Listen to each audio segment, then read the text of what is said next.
की चर्चा करते हैं अपने। तो ये जो मक्का और मदीना है, ये हम सब जानते हैं कि इनका पुराना नाम मख और मेदिनी था।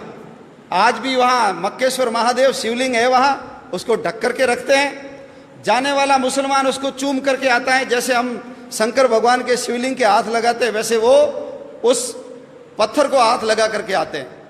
भारत से जो भी मुसलमान हज करने जाता है उसको हिंदू मुसलमान बोलते हैं, क्योंकि वहाँ के मुसलमानों को पता है कि भारत के जितने मुसलमान हैं ये धर्मांतरित होकर के मुसलमान बने, ये सब पहले हिंदू थे, असली मुसलमान नहीं है, इसलिए उनको हिंदू मुसलमान बोला जाता है। मुसलमान वहाँ जाता है तो मुंडन करवा के जाता है, जैसे हम हरिद्वार में जाते हैं या तिरुपति बालाजी में मुंडन करवाते हैं, किसी की मृत्यु हो जाती तो भी हम बाल कटवाते हैं। तो मुंडन करवा करके जाना हिंदू संस्कृति और सभ्यता का प्रतीक है। हमारे संत जैसे बिना सिला हुआ कपड़ा पहनते हैं वैसे ही वो कपड़ा पहन करके वहां जाते हैं, उस बिल्डिंग के चारों ओर परिक्रमा करके आते हैं, जैसे हम मंदिर में करते हैं। दुनिया की सारी मस्जिदों के ऊपर गुंबद है, लेकिन मक्का की मस्जिद के ऊपर गुंबद नहीं है। वो हमारी पुरानी संस्कृत वैद्यशाला थी, बच्चे पढ़ते थे वहां, आचार्य उनको सभी प्रकार के ज्ञान देने का काम किया करते थे। हरिद्वार से जैसे गंगा जल भर करके लाते हैं वैसे मुसलमान वहां से पानी भर के लाते हैं, उसको अब्बे जमजम बोलते हैं। ये हमारी पद्धति है, लेकिन वो हमारे हाथ से चला गया। उसके पास में एक देश है ईरान, उसका पुराना नाम आर्यन था। 80% जाट और 20% ब्राह्मण रहते थे, वो सारे धर्मांतरित होकर मुसलमान बन गए। एक देश है अरबिस्तान, पुराना नाम है अरवनिस्तान। अरवन संस्कृत में घोड़े को बोलते हैं, अरबी घोड़े बड़े प्रसिद्ध थे। चेतक घोड़ा महाराणा प्रताप का अरबी घोड़ा ही था, तो वो हमारा अरवनिस्तान क्या बन गया, अरबिस्तान बन गया। अफगानिस्तान 1876 के अंदर बफर स्टेट के रूप में हमसे अलग किया और आजादी के आंदोलन से अंग्रेजों ने उसको काट दिया। 6.5 लाख वर्ग किलोमीटर की जमीन है वो। गांधारी वहीं की थी, दुर्योधन की मां आंखों पे पट्टी बांधी, पति अंधे, मैं भी नहीं देखूंगी। 1876 में हमारे हाथ से चला गया। 1904 में नेपाल हमारे से काट करके अलग किया। भगवान राम की ससुराल सीता माता जहां पैदा हुई वो नेपाल हमारे हाथ से चला गया। 1,47,000 वर्ग किलोमीटर का क्षेत्रफल है वहां। 1906 के अंदर उसके पास में एक भूटान नाम का देश है, 46,000 वर्ग किलोमीटर का क्षेत्रफल है। 1906 में हमसे काट करके अलग किया। 1916 ये जो तिब्बत है, जिसका पुराना नाम त्रिविष्टप है, 25 लाख वर्ग किलोमीटर का क्षेत्रफल है। दलाई लामा वहीं के रहने वाले हैं। और देश की आज़ादी के बाद जब 1962 में चाइना ने आक्रमण किया, तब तक वो हमारे पास था। उसकी विदेश नीति, उसकी रक्षा नीति, उसकी रक्षा का काम हमारी सेनाएं करती थी। लेकिन हिंदी चीनी भाई भाई पंचशील के सिद्धांत, नेहरू जी की गलती के कारण वो चाइना ने हमसे हड़प लिया, दबा लिया। आज वो जो तिब्बत है चाइना के पास चला गया। भारत और चीन के बीच में तिब्बत बहुत बड़ी भूमि थी, चाइना बॉर्डर से बहुत दूर था, लेकिन चाइना का बॉर्डर भारत के पास आकर के लग गया।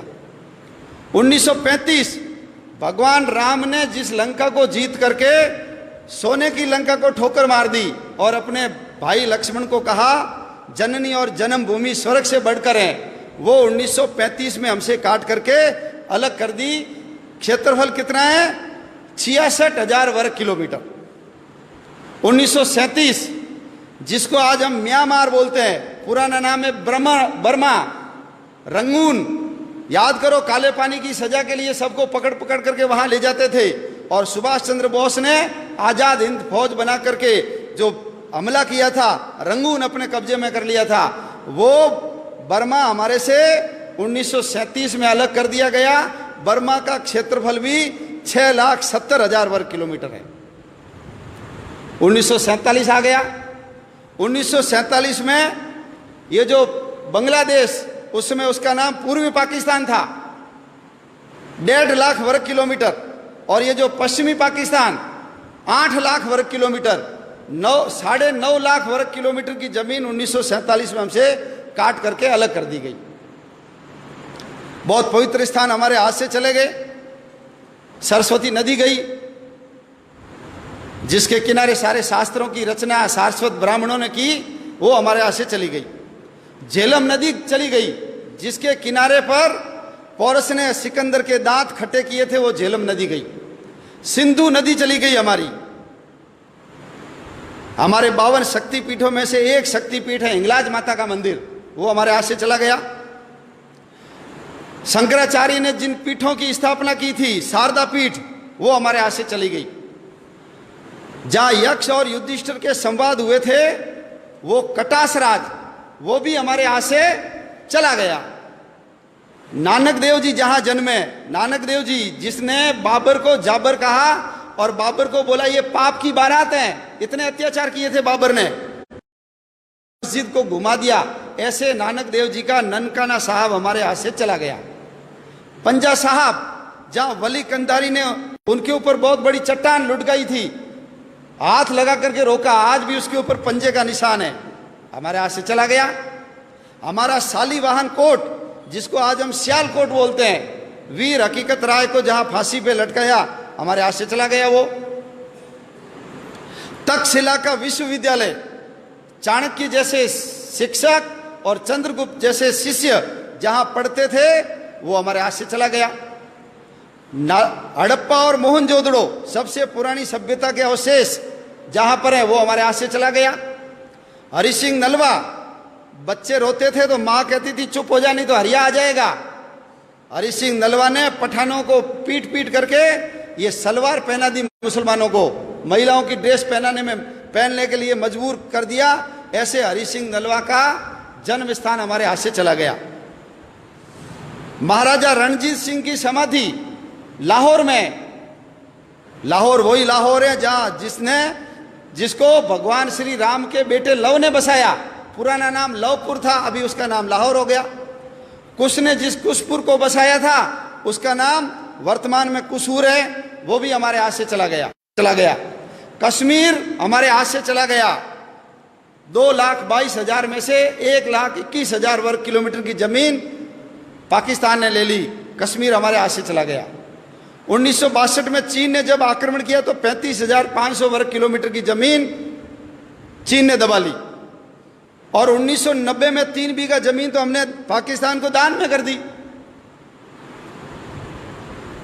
समुद्र तट के अंदर बसा हुआ मालदीव 3,000 वर्ग किलोमीटर का क्षेत्रफल है, वो मालदीव भी हमसे अलग हो गया।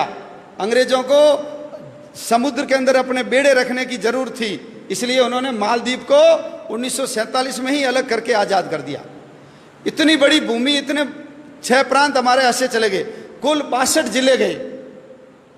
और जिस समय देश का विभाजन हुआ, हमारे कबूतर उड़ाने वाले अंकल जी जब लाल किले पे खड़े होकर के अपने शेरवानी के तीसरे बटन हॉल में गुलाब की कली सजा करके भाषण दे रहे थे, उस समय पाकिस्तान की सड़कों के ऊपर हमारी माँ बहनों को नंगा करके उनके जुलूस निकाले जा रहे थे। रेलों के अंदर काट काट करके भर भर रेलें भेजी जाती थी, भाला टांग करके बच्चों की एक के ऊपर एक, जैसे सुई के ऊपर फूल डाल करके माला बनाते हैं, ऐसे बच्चों को डाल डाल करके गांधी जी के लिए तोहफा, नेहरू जी के लिए भेंट, ऐसा लिख लिख करके वहां से भेजा जा रहा था। नर कंकाल इधर से उधर किए जा रहे थे और हम गीत गा रहे थे, दे दी हमें आजादी बिना खड़ग बिना ढाल।